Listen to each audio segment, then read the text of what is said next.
Bonjour à tous. Alors, aujourd'hui on est en français, on va vous accompagner en français. Il y aura aussi la même prêche en espagnol.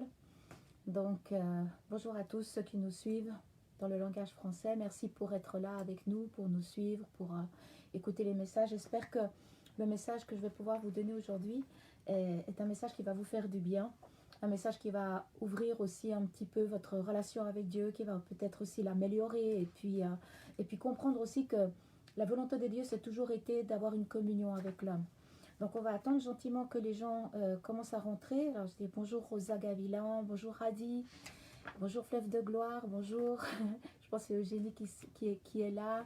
Dios vous bénisse, Dios le bendiga. Le voy a saludar en español un poquito para que haya personas que no entienden muy bien français. Entonces, Rosa Gavilan, gracias por estar, por apoyar.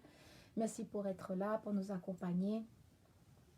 Donc, on va attendre encore un petit peu. J'ai pas fait de chanson aujourd'hui parce que je suis un petit peu rauque avec l'adoration qu'on a pendant 40 jours, mais on avance. Ok?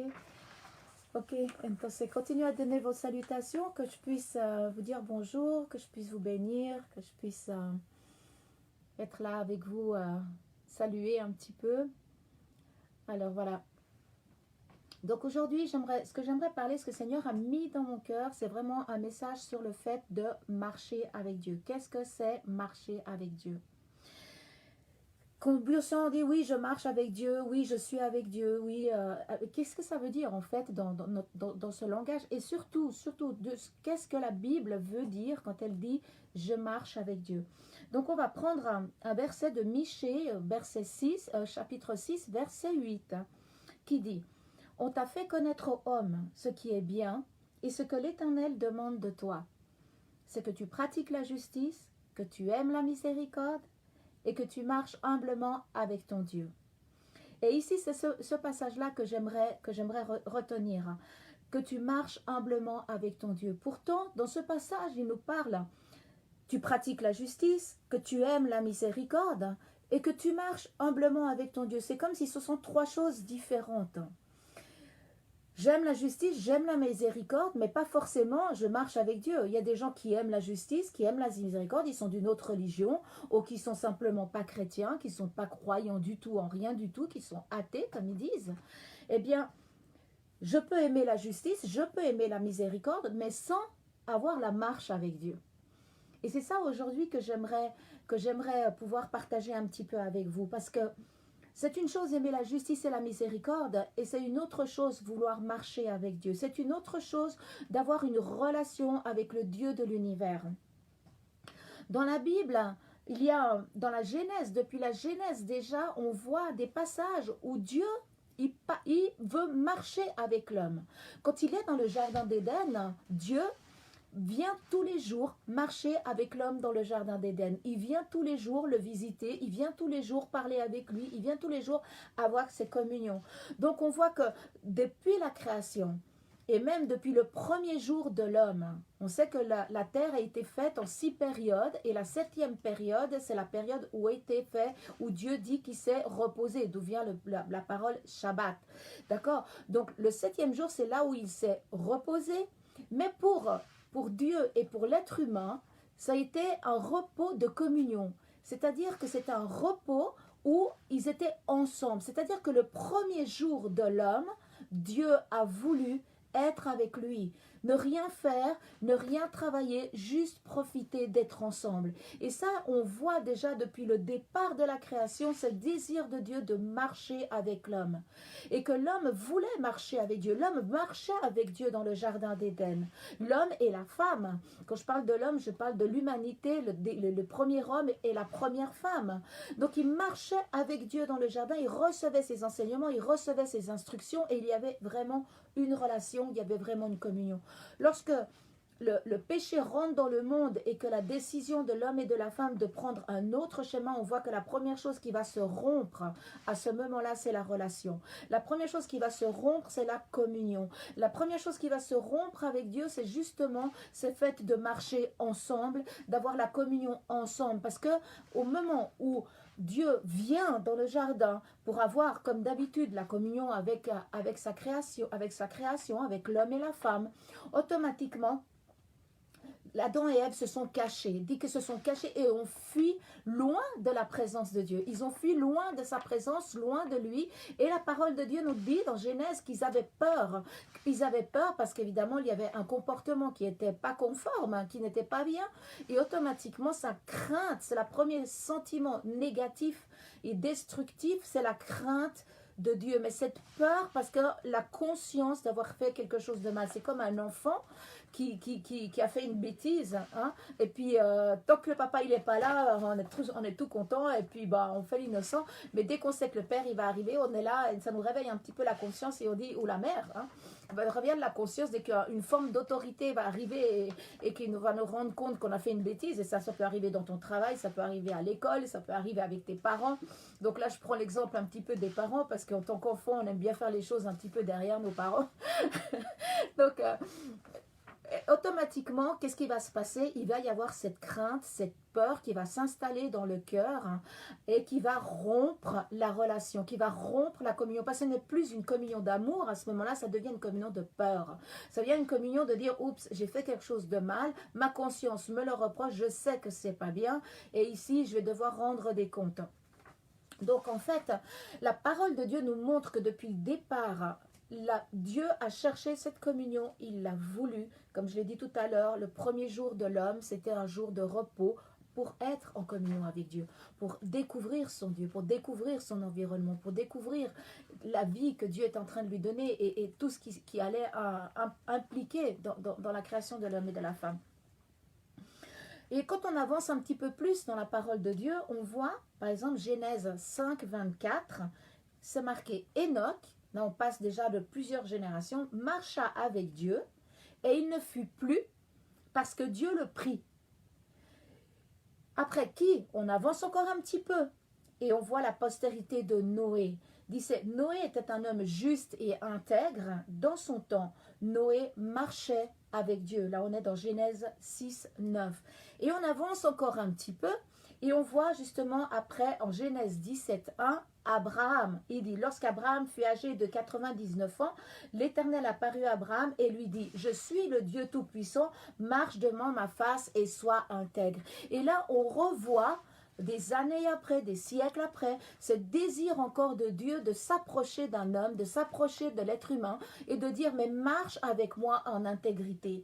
Et il fait la première alliance vraiment pour créer une nouvelle nation qui va être plus tard le peuple d'Israël, où va venir justement le sauveur du monde, où va venir Jésus-Christ, qui fait partie du peuple d'Israël et qui va amener le salut sur le monde entier et qui va amener aujourd'hui ce que nous sommes des chrétiens, des hommes et des femmes qui marchent avec Dieu, qui essayent de tout leur cœur, qui désirent de tout leur cœur être rempli de son esprit, être rempli de sa vie, de sa manière de voir, de percevoir, en fait, être des disciples, simplement.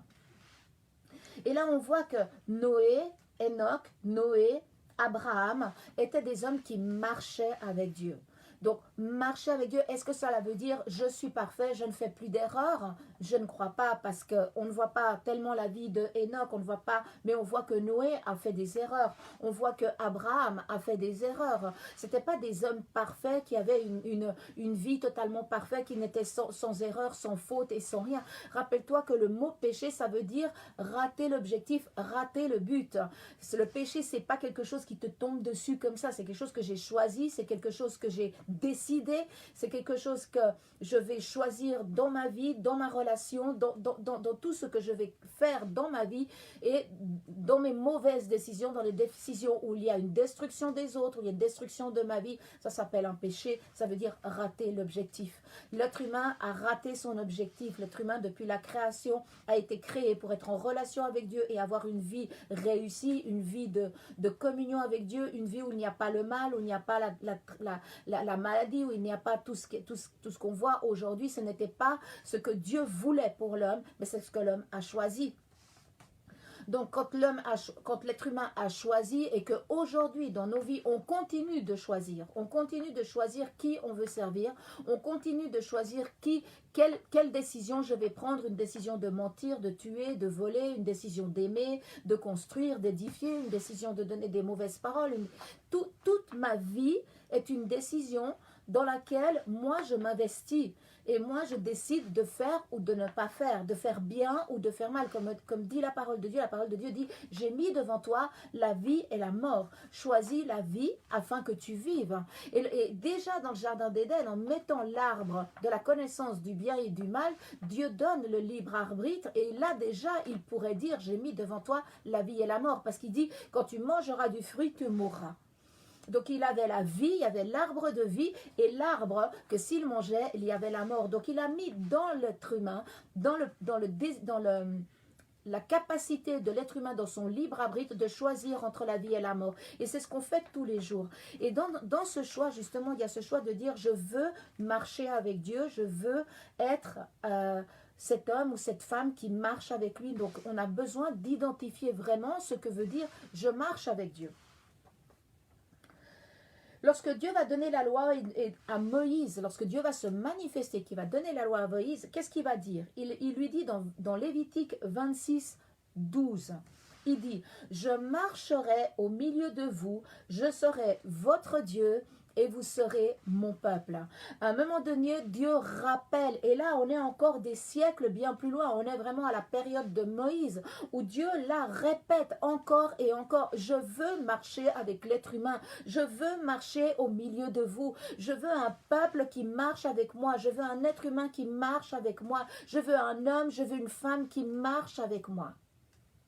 Et ça a été tout le temps, le désir de Dieu et les actions qu'il a pu faire a toujours été d'avoir un temps de réconciliation. Quand Dieu établit à travers Moïse le système des sacrifices, qu'est-ce qu'il établit? Un moyen de réconciliation, un moyen de se réconcilier avec lui, un moyen de pouvoir retrouver la communion. Quand le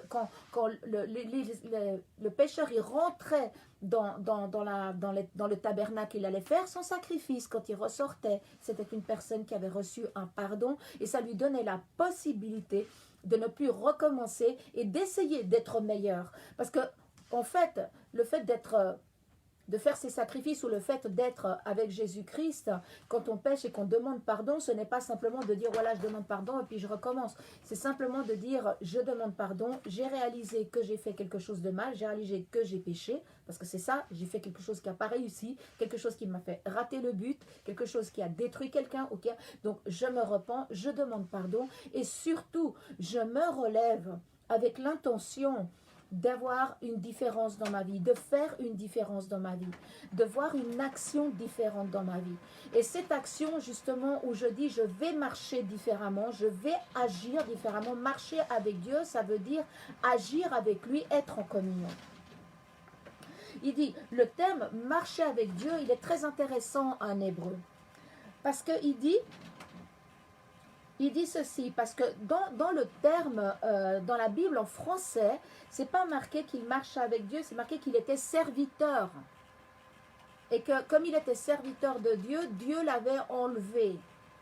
Mais en fait, la parole hébreu parle de marcher. La parole hébreu dit qu'il était en communion, que c'est pour ça qu'il a été pris. Donc il dit ici, le terme de marcher veut dire que c'est réciproque. Le terme hébreu parle de réciprocité. Ça ne veut pas dire que je marche à côté de quelqu'un et que la personne, elle s'en fiche. Ça veut dire qu'on marche ensemble. On marche, toi et moi, on marche ensemble. Et on marche ensemble et on communique ensemble. Et c'est ça le terme hébreu pour dire qu'il marchait avec Dieu. Et c'est le même terme qu'ils utilisent pour Noé, pour Abraham, qui marchait avec lui. Et ce qui est intéressant aussi de voir, c'est que le verbe implique, la conjugaison du verbe en hébreu implique une action continue. Et ça, c'est très intéressant. Parce que ça veut dire que Noé, Abraham et Enoch marchaient avec Dieu. Enoch marchait avec Dieu, ça veut dire qu'il avait une action continue. Ça veut dire que c'était pas je marche aujourd'hui, je marche plus demain. Ça ne veut pas dire aujourd'hui ça me convient, donc voilà, moi j'ai envie de ça avec Dieu, etc. J'ai envie qu'il me réponde dans telle et telle chose, donc tac, je vais marcher avec lui, je vais m'aligner, puis quand j'ai ce que je veux, ben ciao, bye. Non, ça c'est pas ce que Dieu veut. Dieu il veut une marche continue. Et c'est ça que dit Enoch marchait avec Dieu. Ça veut dire qu'il avait une relation continuelle avec Dieu. Ça veut dire que sa relation avec Dieu était une relation persévérante, une relation qui était constante. Il y avait de la constance, il y avait de la persévérance, il y avait un temps. Je vous rappelle que Enoch a vécu, je ne sais pas, presque 900 ans. À l'époque, c'était différent, il y avait d'autres étapes de vie, mais je veux dire, c'était une vie longue. On ne sait pas combien de temps il a marché avec Dieu avant d'être enlevé. Parce que la parole de Dieu dit qu'il y a deux personnes qui ont été enlevées sans voir la mort, c'est Enoch et Jésus-Christ. Donc c'est vraiment une image aussi de la perfection de Jésus-Christ. C'est aussi une image aussi et une promesse que celui qui marche avec Dieu, et ça on va le voir plus tard, il y a des promesses. Et le terme hébreu implique deux choses. D'abord, il implique une action continue et une réciprocité. Ça veut dire que c'était ensemble. Ils marchaient ensemble, ils dialoguaient ensemble, il y avait un échange, il y avait une relation qui s'était construite. Et cette relation était continue. C'était une relation qui avait de la persévérance, une relation qui continuait, une relation qui ne s'arrêtait pas et qui était constante. Il y avait une fidélité, il y avait une loyauté, il y avait une intégrité dans leur marche ensemble. Et ça veut dire que si Dieu pouvait marcher avec Enoch à tel point qu'il avait envie de le prendre sans qu'il passe par la mort, c'est une très très belle promesse pour nous. Il y a des très grandes promesses pour celui qui marche avec Dieu. Et marcher avec Dieu implique justement, premièrement, cette réciprocité avec Dieu, parce que j'ai besoin de m'aligner avec Dieu. J'ai besoin d'être aligné à sa parole, d'être aligné à lui, parce que Dieu ne peut marcher que lorsque tu es aligné. Si tu es aligné avec lui, Dieu peut marcher avec toi. C'est pour ça que ici dans Lévitique 26, 12, il dit « Je marcherai au milieu de vous et je serai votre Dieu et vous serez mon peuple. » Et il donne à Israël une quantité de principes, de lois, de fonctionnement. Il va établir des lois sociales, il va établir des lois morales, il va établir les lois spirituelles, il va établir différents types de fonctionnement pour le peuple d'Israël et il va établir un peuple et une nation. Donc une nation doit avoir des lois, des règles, etc.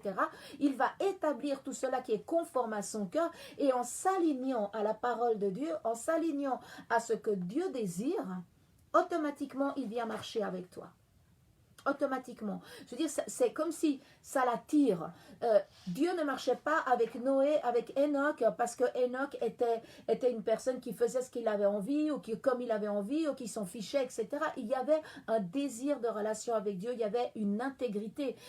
Enoch était intègre, et Enoch était loyal. Enoch avait compris le cœur de Dieu, il avait compris, il n'y avait pas encore la loi de Moïse, mais il y a la loi au fond de notre cœur. Au fond de ton cœur, tu sais très bien quand tu fais bien ou quand tu fais mal. Tu sais très bien lorsque tu fais le bien et que tu fais le mal. Une personne qui dit « Oh, je ne m'en suis pas rendu compte que je faisais du mal. »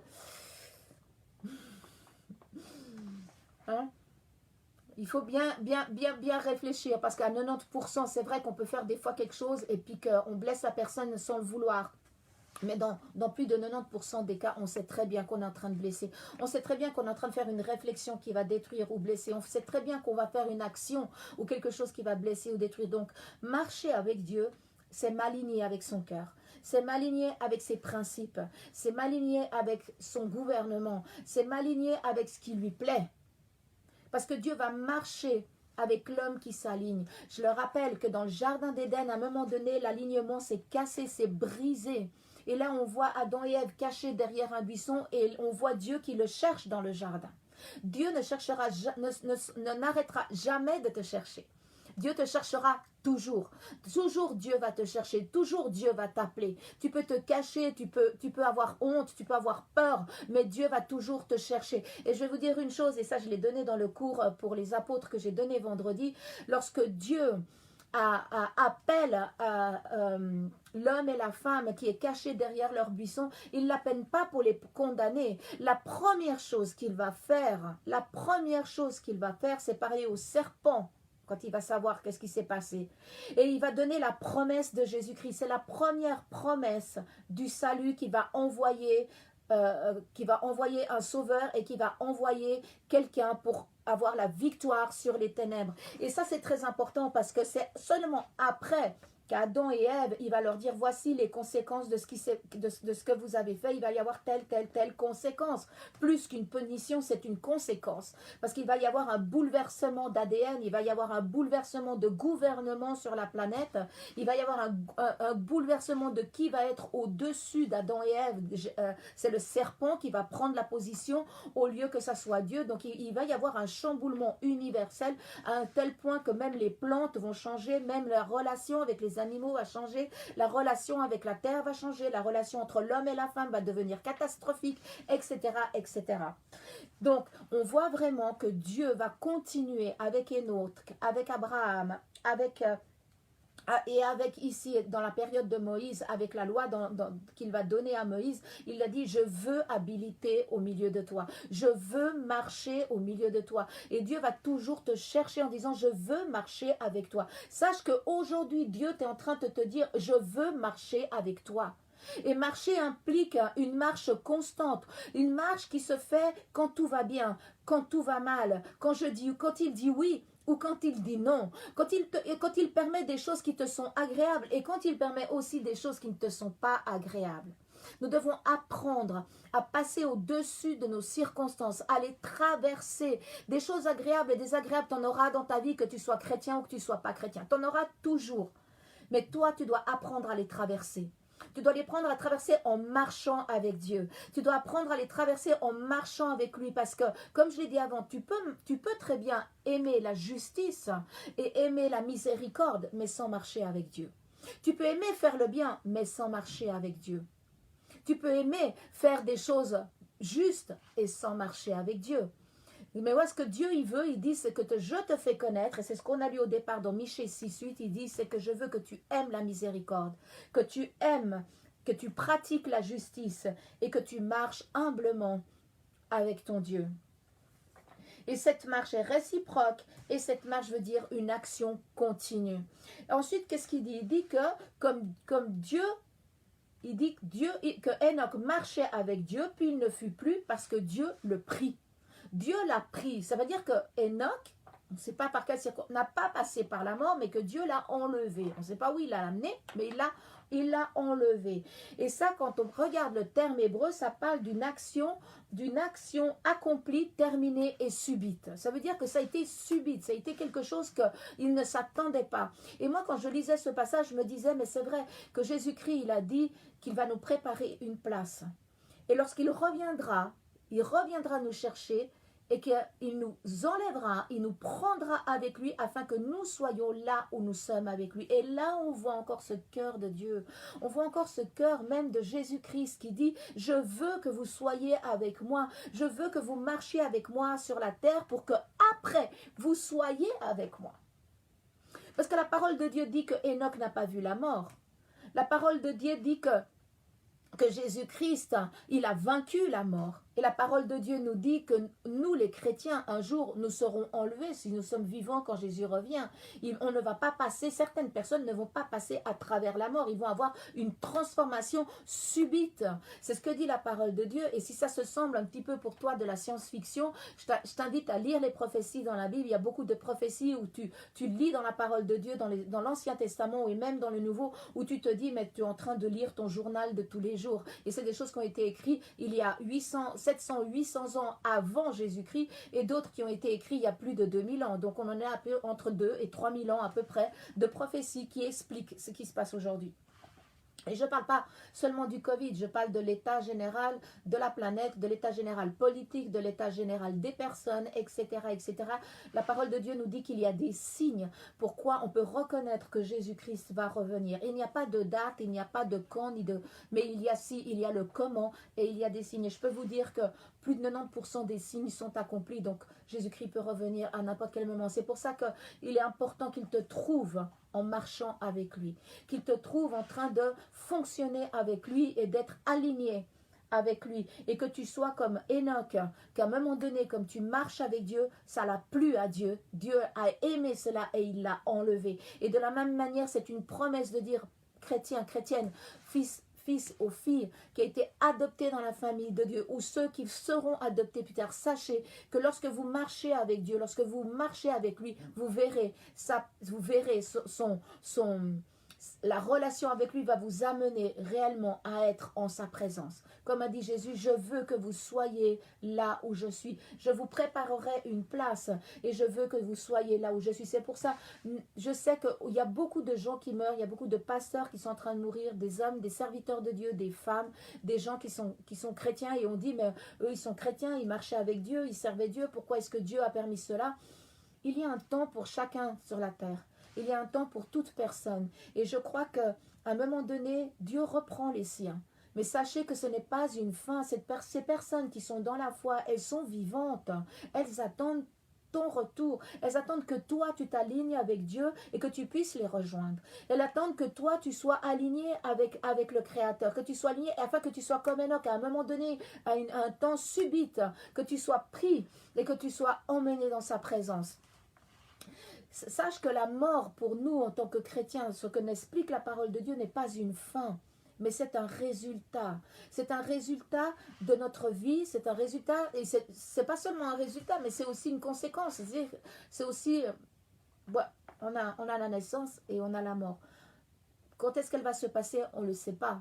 Quand est-ce qu'elle va arriver, on ne sait pas. Il y en a certaines, ça arrive très tôt et d'autres, ça arrive très tard. Et on ne sait pas quand est-ce que notre temps va se terminer. Mais tous, on a un temps établi. Tous, on a un temps marqué. Un peu plus court ou un peu plus long ou bien beaucoup plus long, mais le temps est marqué. Et je crois que le problème, ce n'est pas que le temps soit marqué et qu'il y ait la mort. Le problème, c'est que tu ne sois pas aligné à ce moment-là avec Dieu, que tu sois en dehors de la communion, que tu sois en dehors de la marche avec lui.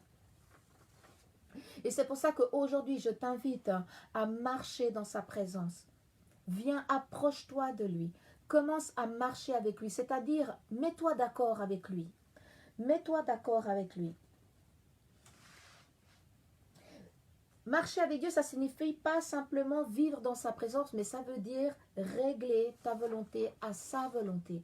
Ça veut dire que tous mes choix que je vais faire doivent être des choix où je me dis, mais qu'est-ce que Jésus tu ferais à ma place? Dieu, comment est-ce que tu vois la chose? Est-ce que c'est correct à tes yeux ou est-ce que c'est pas correct à tes yeux? Parce que la parole de Dieu dit qu'à la fin des temps, le bien sera appelé mal et le mal sera appelé bien. Il y a un bouleversement de la notion du bien et du mal. Et aujourd'hui, on le voit. Aujourd'hui, ce qu'on appelait bien, il y a 15 ans, 30 ans, 50 ans, aujourd'hui, on l'appelle mal. Alors, il y a des choses que, bien sûr, elles sont bonnes, parce que ça a été une bonne évolution. Mais il y a des choses qui ne sont pas si bonnes que ça. Et je crois qu'il y a des choses qui ne sont plus alignées réellement au Créateur, alignées vraiment à la présence de Dieu. Et c'est ça que nous devons changer. Et c'est ça que nous devons nous aligner. Toutes les lois que Dieu a données, c'est pour ton bonheur et pour mon bonheur. C'est pour avoir une société qui fonctionne, pour avoir une société où les gens s'apprécient, parce qu'il y a seulement 2 lois qui résument toute la loi de Moïse. Seulement 2. Et la première, c'est tu aimeras ton Dieu de tout ton cœur, de toute ton âme, de toute ta pensée et de toute ta force, et tu aimeras ton prochain comme toi-même. Et ça, c'est quoi? C'est aimer, aimer. Aimer Dieu et aimer mon prochain.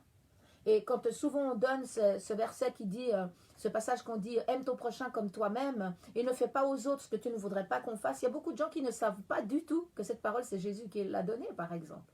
Il y a beaucoup de gens qui pensent pas ils pensent que c'est juste un proverbe, mais c'est Jésus qui a dit ne faites pas aux autres ce que vous ne voulez pas qu'on vous fasse. Et ça, c'est la loi de Dieu. Les 2 commandements, Jésus l'a dit, la loi de Moïse est résumée en 2 commandements. Aime ton Dieu et aime ton prochain. Donc moi, quand je vais m'aligner avec Dieu, j'ai besoin de me poser une question lorsque je fais une action. Est-ce que cette question, est-ce que c'est aimer mon prochain ou ce n'est pas aimer mon prochain? Est-ce que c'est aimer Dieu ou ce n'est pas aimer Dieu? Parce qu'il y a des choses que tu peux faire avec ton prochain, mais que Dieu n'approuve pas. Donc nous avons besoin de marcher avec Dieu. Ça veut dire que je vais m'aligner, je vais me cadrer dans le chemin réellement où Dieu marche. Marcher avec Dieu, ça implique que je vais renoncer. Ça implique un renoncement d'abord. Renoncer à mes propres valeurs. Parce que mes valeurs ne sont pas forcément les valeurs de Dieu. renoncer à mes propres désirs mauvais. Parce que mes désirs ne sont pas forcément les désirs de Dieu. Qu'est-ce que ça veut dire? Que je n'existe plus?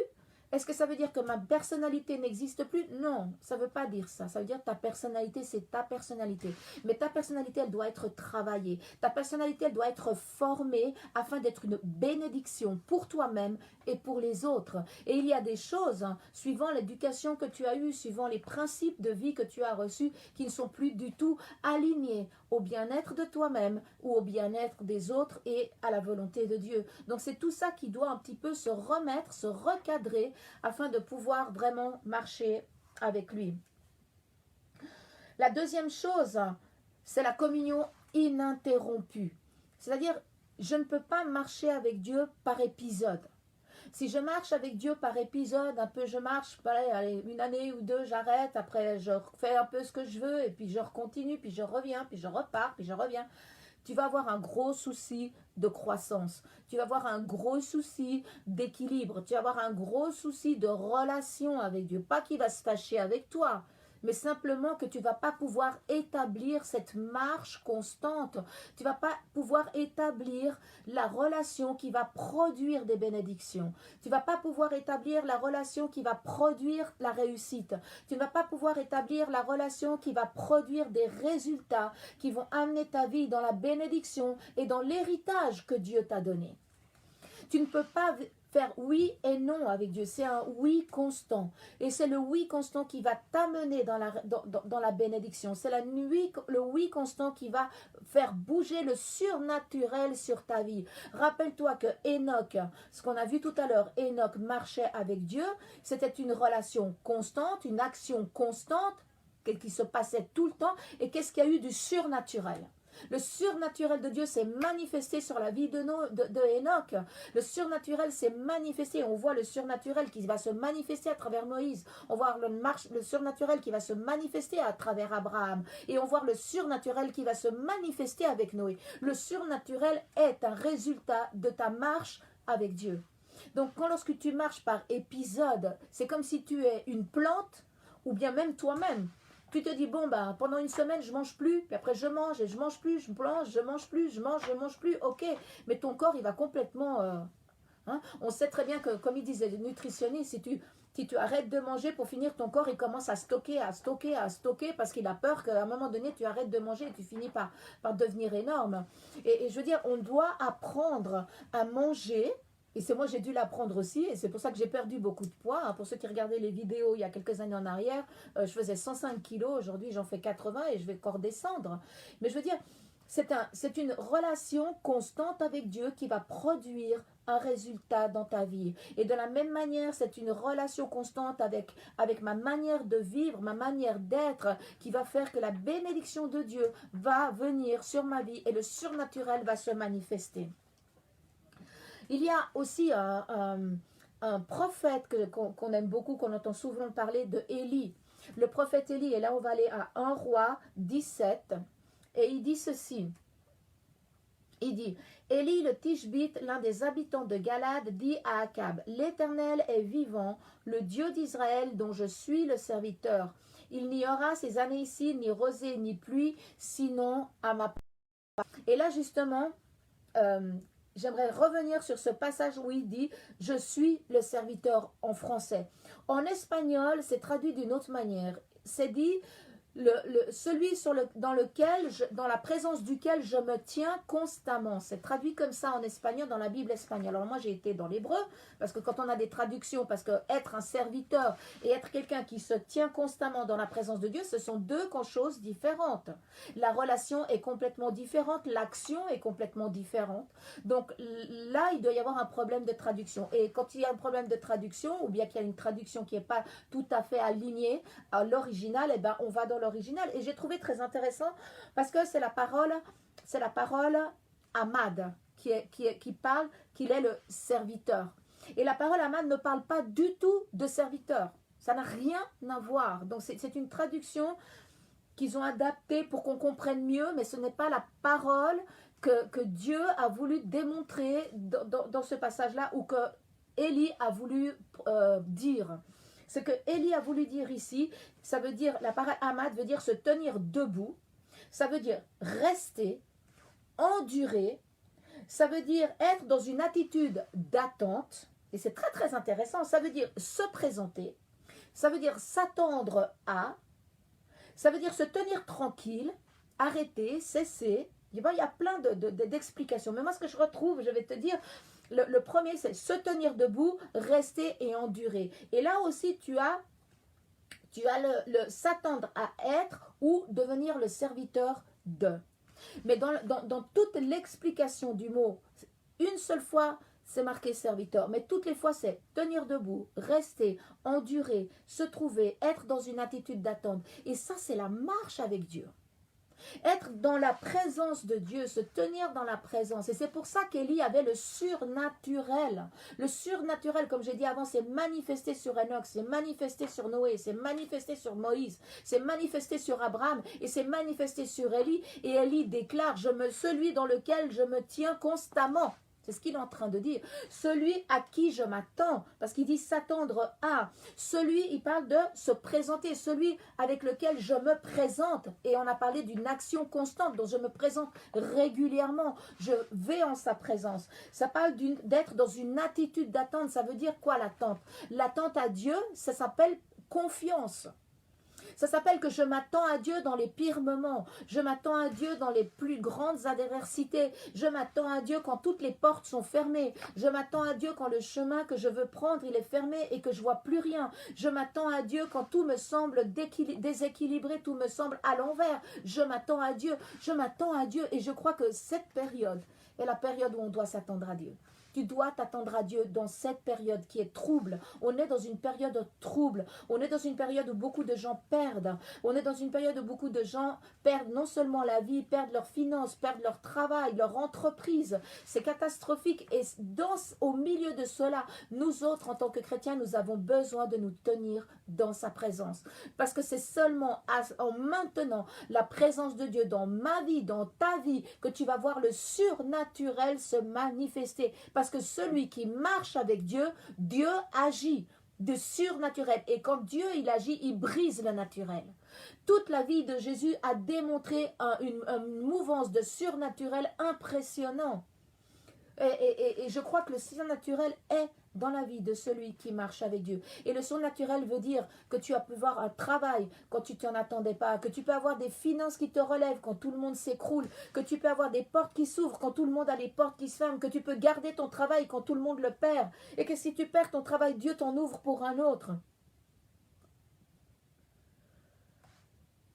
Attends-toi à Dieu. C'est pour ça que Élie disait que non seulement il était le serviteur, mais qu'il se tenait dans sa présence. Il se tenait constamment dans sa présence. Ça veut dire rester, endurer. Ça veut dire quoi endurer? Ça veut dire que je marche avec Dieu et je décide de marcher avec Dieu même si je ne le comprends pas. Ou même si j'ai l'impression qu'il est contre moi. Parce que des fois, il nous arrive des circonstances où on a vraiment l'impression que Dieu est contre nous. Que Dieu ne marche plus avec nous. Que nous, on marche avec lui, mais que lui, il a dû s'égarer par ici ou par là. Non, non, non, non. Le Seigneur a dit ceci. Je serai avec vous tous les jours jusqu'à la fin du monde. Et Dieu ne ment pas.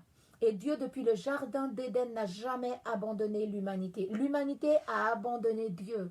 L'humanité s'est égarée dans des faux dieux, des fausses religions, des actions de destruction. Mais l'homme qui marche avec Dieu verra la main de Dieu dans sa vie. Tu verras la main de Dieu dans sa vie. Tu dois avoir la confiance. Tu dois endurer. Reste avec lui. Ne lâche pas sa main. Ne lâche pas son chemin. Ne lâche rien. Mais marche. Parce que lui, il va t'ouvrir les portes que tu as besoin. Il a une clé de surnaturel réservée pour toi. Amen. Lorsque je marche, j'ai besoin de lumière. D'accord? Lorsqu'on marche sur un chemin, et le Seigneur, il est notre lumière.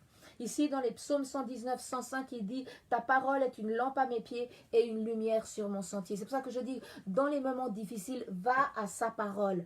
Va à sa parole pour que tu puisses t'alimenter, pour que tu puisses recevoir sa vie. Va recevoir la parole. Mets-toi devant ta Bible et commence à la lire. Commence à prendre des livres chrétiens de qualité. Nourris-toi. Sois constant dans la prière, dans l'adoration et dans l'étude de la parole, parce que c'est ça qui va te maintenir et te donner la force de pouvoir aller de l'avant et de te maintenir dans la marche avec Dieu. Marcher avec Dieu aussi, c'est ce que dit le psaume 91, verset 1. Qu'est-ce qu'il dit le verset 1? Il dit, celui qui habite sous... comment il va en français? Parce que je l'ai marqué en espagnol, évidemment. Alors on y va. Parce que si je l'ai en espagnol, je n'arrive pas à l'avoir en français. Psaume 91, on va aller au psaume 91, verset 1.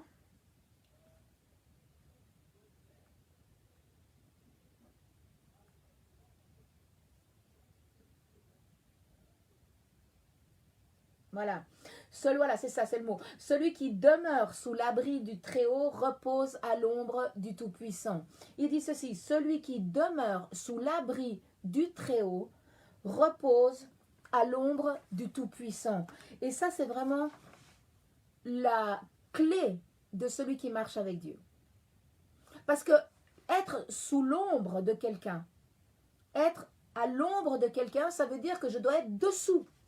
Ça veut dire que je dois être tout près. Donc c'est une question de distance. C'est une question de relation. C'est une question que si je suis sous l'abri du Très-Haut, je suis sous son ombre, ça veut dire que je suis dessous. Ça veut dire que je suis proche. Si je veux être à l'ombre d'un arbre, il faut que je me mette sous l'arbre. D'accord? Donc il faut que je me rapproche. Si je suis à distance, je n'ai pas cette couverture.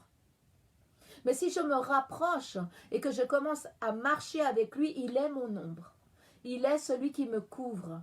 Il est l'abri dans lequel je peux trouver une solution. Un abri dans lequel je peux trouver une réponse. Un abri devant lequel je peux trouver le surnaturel de Dieu.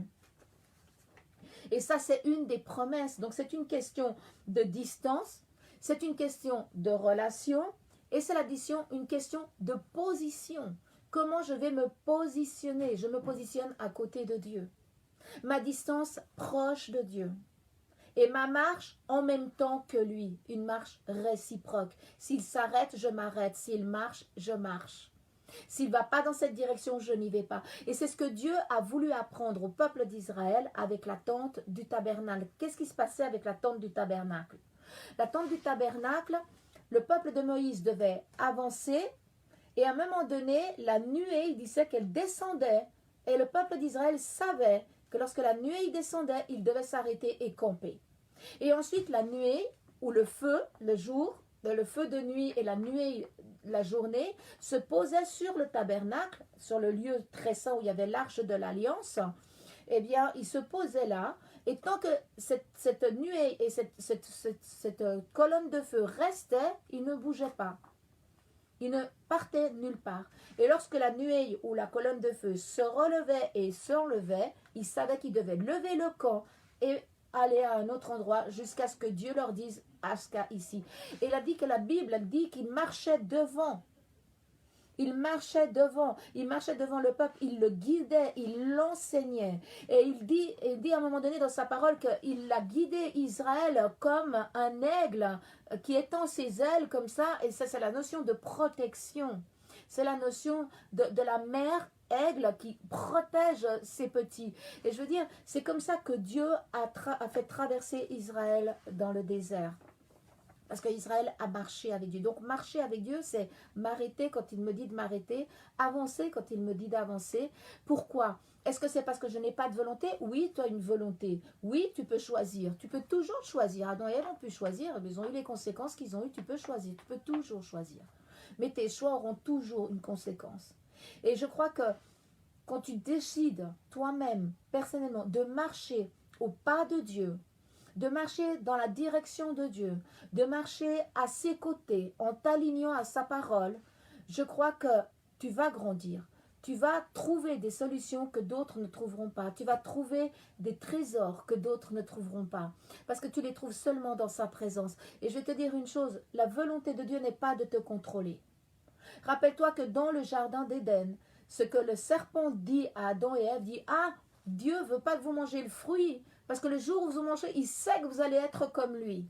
Il sait que vous allez savoir le bien et le mal. En fait, il est en train de donner une mauvaise intention à Dieu. en disant Dieu, ce qu'il veut, c'est que vous restez des imbéciles, et puis que vous compreniez rien du tout, puis que vous obéissez avec des œillères. Non, non, non. Dieu, jamais n'a demandé une obéissance à l'aveugle. Il a toujours demandé un choix à l'homme. Et c'est ce qu'il fait dans le jardin d'Éden quand il place l'arbre de la connaissance du bien et du mal. Il prend un risque.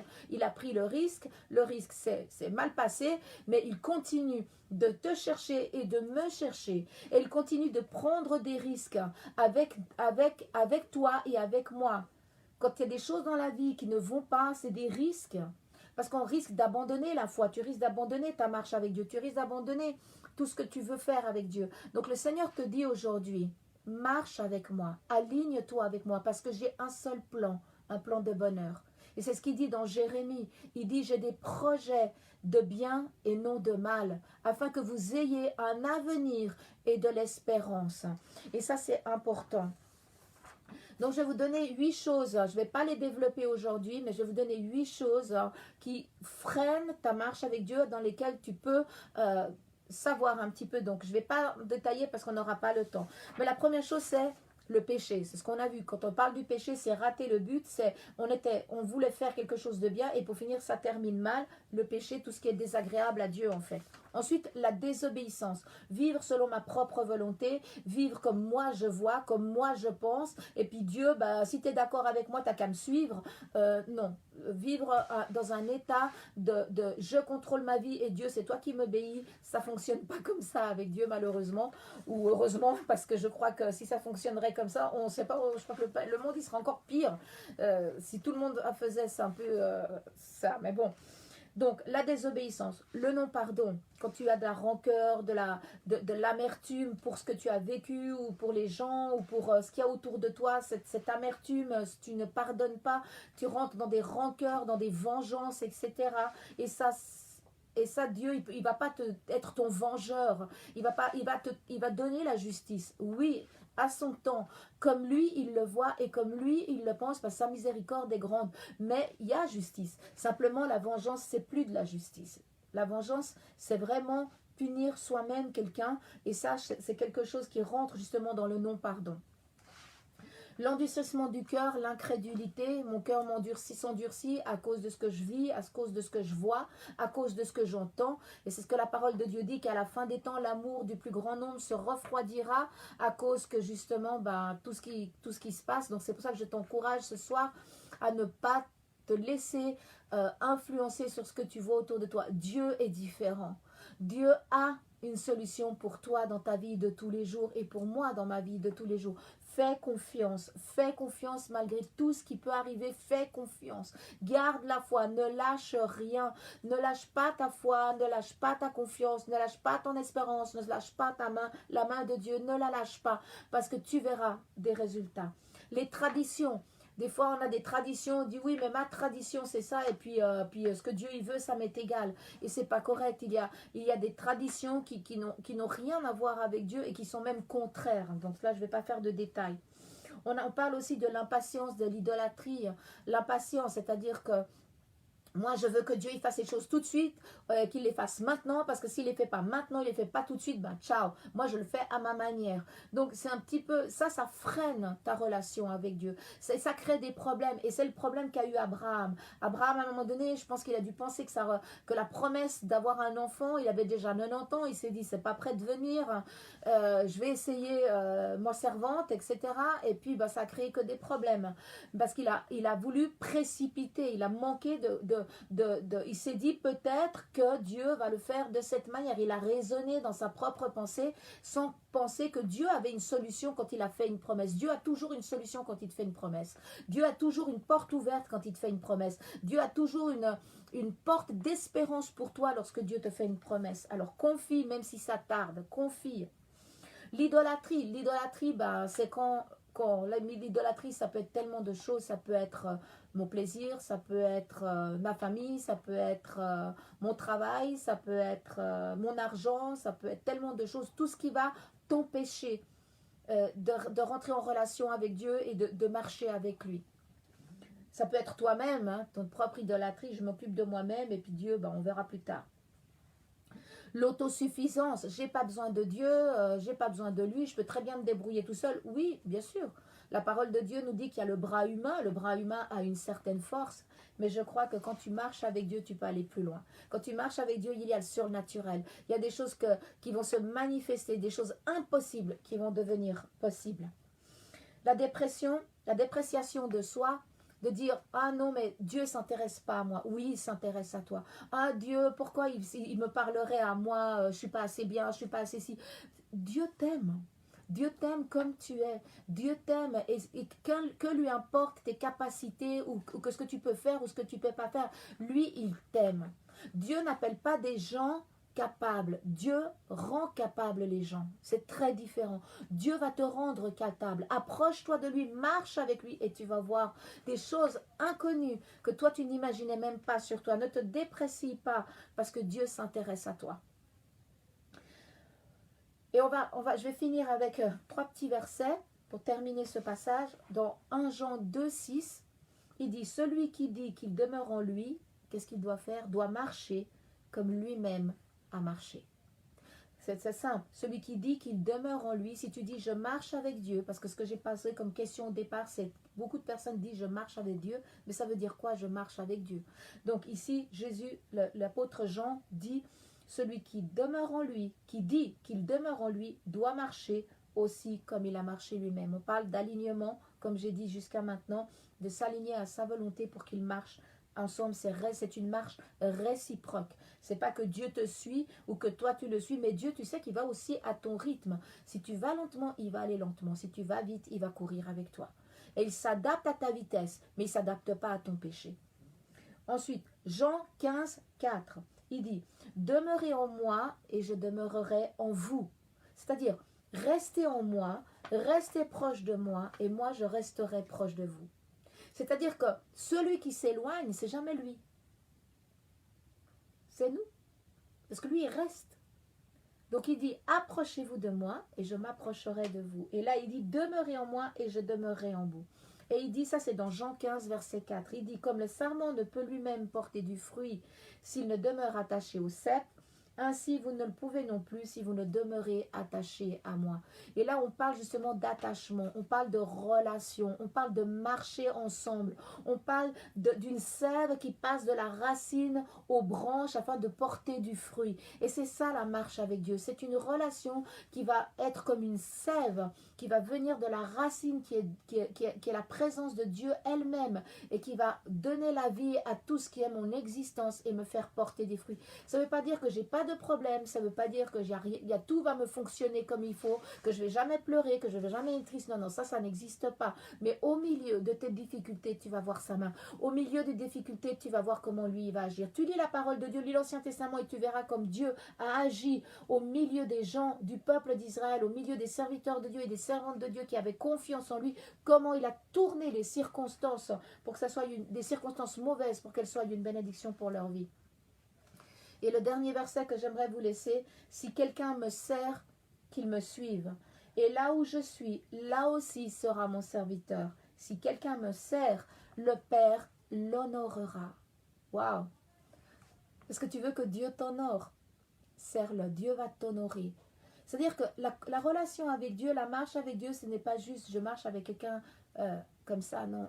Dieu a un échange d'amour avec toi, un échange de relation avec toi, un échange de bonté avec toi. Et là, il dit, mon Père l'honorera. Celui qui me sert, qu'il me suive. Et là où je suis, là aussi sera mon serviteur. Et là, je finis par cette parole que j'ai donnée jusqu'à maintenant. Dieu cherche à être avec toi. Dieu veut être avec toi. Dieu veut t'accompagner. Il veut marcher à tes côtés.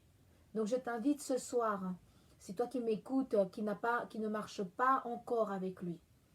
Je te dis, réconcilie-toi avec Dieu. Réconcilie-toi dans ta vie. Apprends à qu'il y a un Dieu qui t'aime, qui te cherche, qui t'attend et qui veut marcher avec toi constamment, tous les jours, comme a dit Jésus. Je veux être tous les jours avec vous jusqu'à la fin du monde. Je veux être tous les jours avec toi jusqu'à la fin du monde. Sois confiant. Approche-toi. Je vais te demander, tu veux faire une prière avec moi? On va prier ensemble. Dis, Seigneur Jésus, je te remercie pour cette parole aujourd'hui que tu me donnes, que tu dis que tu veux marcher avec moi. Voilà plusieurs mois, plusieurs années que j'ai cessé de marcher avec toi, ou alors que je n'ai jamais marché avec toi parce que je ne te connais pas. Je te demande aujourd'hui de me réconcilier avec toi. Je te demande aujourd'hui de toucher ma vie, de toucher mon cœur, de faire de moi, Seigneur, cette personne qui marche à tes côtés d'une manière nouvelle. Je te remercie parce que tu ne me rejettes pas, mais que tu m'admets, que tu me reçois avec amour et avec confiance, Seigneur. Révèle-toi à moi tous les jours de ma vie. Je veux te connaître et je veux connaître ta puissance. Je veux connaître ton surnaturel. Je veux voir comment tu es le Dieu merveilleux. Apprends-moi à te connaître et donne-moi la force de m'aligner à toi, Seigneur. Je te demande pardon pour mon péché. Je te demande pardon pour les choses que je sais ou que j'ignore qui étaient contre toi et je te demande de m'aider à marcher avec toi. Dans le nom de Jésus. Amen. Maintenant, toi qui as fait cette prière avec moi, sache que avec cette prière, Jésus va commencer une nouvelle œuvre avec toi. Il va commencer un nouveau chemin et il vient de s'aligner avec toi. Et c'est à toi de rester à ses côtés. Prends une Bible, lis la parole de Dieu ou alors envoie-nous un message sur le Messenger. Tu peux nous envoyer un message pour que quelqu'un puisse prier pour toi, pour que quelqu'un puisse t'accompagner, quelqu'un puisse parler avec toi et puis faire un petit bout de chemin ensemble si tu te sens un petit peu seul. Que Dieu te bénisse, que Dieu te garde. Dieu t'aime et veut marcher avec toi. Au revoir. Merci pour être là. Merci pour nous avoir écoutés. Merci Adi, merci Karina, merci Eugénie. Merci pour les versets. Dieu vous bénisse, Dieu vous remplisse. On se voit tout à l'heure à 8 heures pour l'adoration. On va passer encore un temps d'adoration ensemble. Il nous reste quelques jours. Le Seigneur nous a seulement bénis avec ces temps-là. Alors à tout à l'heure. Dieu vous bénisse. Je vous aime. À bientôt.